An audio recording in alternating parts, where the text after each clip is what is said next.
যে ৰঙিয়াৰ ৰাজীৱ ইলেক্ট্ৰনিক্স নামৰ এখন ইলেক্ট্ৰনিক্সৰ দোকান আছে। তাত দেখিবলৈ পোৱা গৈছে যে 20ৰো অধিক শ্ৰমিক তাতে কাম কৰে। কিন্তু তাত দেখিবলৈ পোৱা গৈছে যে বুধবাৰৰ দিনটোত তেওঁলোকক আচলতে কাম কৰাৰ বাবে তেওঁলোকক জোৰ জুলুম দি থকা হৈছে।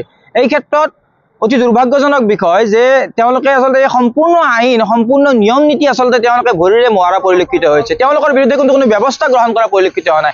আজিৰ দিনটোতে বুধবাৰৰ দিনটোতে তেওঁলোক দোকানসমূহ খোল খাইছে সেয়া নহয়, প্ৰতিটো বুধবাৰৰ দিনটোতে আচলতে এনেধৰণৰ কৰ্মচাৰীসকলক জোৰ জুলুমেৰে দি আচলতে কামসমূহ কৰাই থকা হয়।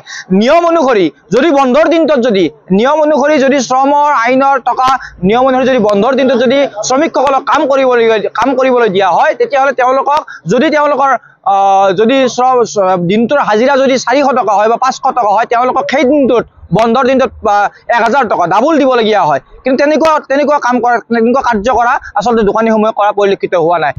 হয়, নিশ্চিতভাৱে ৰঙিয়াত দেখিবলৈ পোৱা গৈছে যে যিদিনাখনে শ্ৰম আইনৰ অধীনত শ্ৰম আইনৰ অন্তৰ্গত যি আইনসমূহ আছে, আইনসমূহ আচলতে ভৰিৰে মহাৰা পৰিলক্ষিত হৈছে।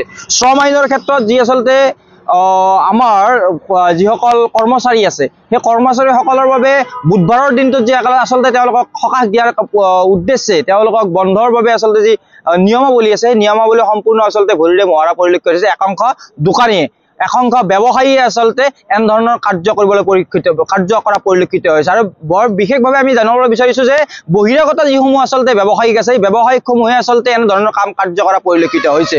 আমি এই ক্ষেত্ৰত আমাৰ যিগৰাকী শ্ৰম পৰিদৰ্শক আছে, শ্ৰম পৰিদৰ্শকগৰাকীক আমি জনাবলৈ যত্ন কৰিছোঁ বা শ্ৰম পৰিদৰ্শকগৰাকীক আমি যোগাযোগ কৰিবলৈ যেতিয়া যত্ন কৰোঁ, তেতিয়া তেওঁ আচলতে তেওঁৰ যিসমূহ কৰ্মচাৰী আছে, কৰ্মচাৰীসমূহে জনায় যে আচলতে তেওঁ হেড অফিচত আছে, কেতিয়াবা আকৌ ফিল্ডত থকা বুলি আমাক অৱগত কৰায়। অতি দুৰ্ভাগ্যৰ বিষয়, আমাৰ ৰঙিয়াত ব্যৱসায়িক সন্থা বুলি কোৱা এটা সন্থা আছে, কিন্তু এই ব্যৱসায়িক সন্থাগৰাকীৰ যেনেধৰণৰ ভূমিকা হ'ব লাগিছিলে তেনেধৰণৰ ভূমিকা হোৱা পৰিলক্ষিত হোৱা নাই।